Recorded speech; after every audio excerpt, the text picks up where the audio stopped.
Barely had President Trump pressed post on his commitment to renewed talks with Tehran than Israeli jets lit up Iran's skies. The Operation Galavi, a nation rising like a lion, is not simply an act of war, it's a doctrine embodied, preemption made flesh with biblical grandeur and contemporary peril. This isn't just strategy, it's theatre, but the stage is nuclear, the script unfinished, and the audience global and gobsmacked. In the early hours of this morning, over 200 Israeli aircraft struck Iranian military and nuclear targets.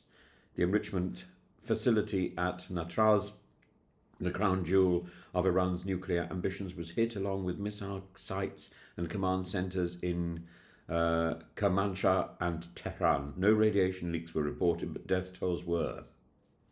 Two leading nuclear scientists and Iran's IRGC Commander-in-Chief, General Hossein Salami, were reportedly killed, and Israel has declared a nationwide emergency. Airspace closed, shelters readied, schools shut. This wasn't a skirmish, it was the start of a campaign, and perhaps the start of something far larger. Prime Minister Netanyahu, hoarse but defiant, addressed the nation with Old Testament urgency. "We struck the heart of Iran's nuclear weaponization program," he said. "This operation will continue as long as necessary." Citing Holocaust memory, he warned, "Never again is now."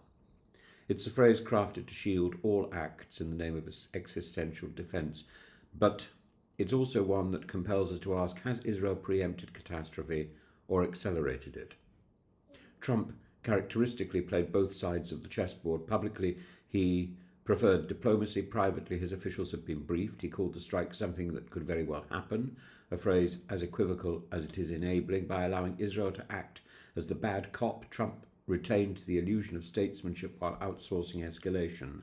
As Avi Melamed, a former Israeli intelligence officer, has said, Trump gains leverage at the table, Israel pays the price. One might recall Kissinger's sardonic observation, America has no permanent friends or enemies, only interests. Israel, it seems, is once again America's instrument and insurance policy.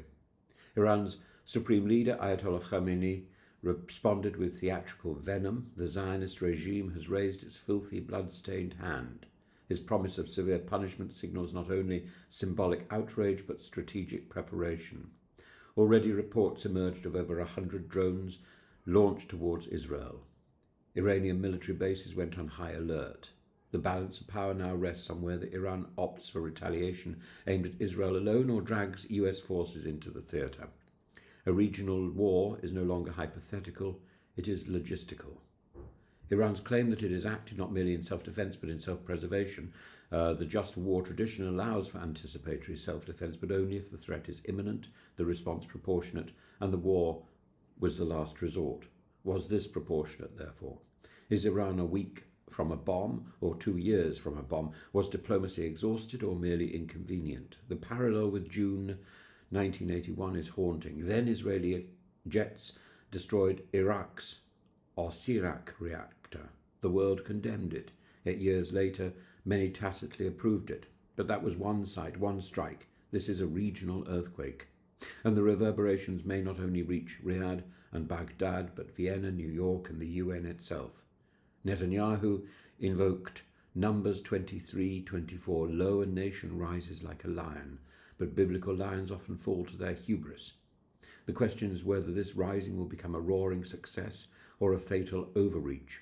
Iran remains wounded, not silenced. The nuclear threat may be delayed, not destroyed. The region is destabilized, not secured, and one might recall Thucydides.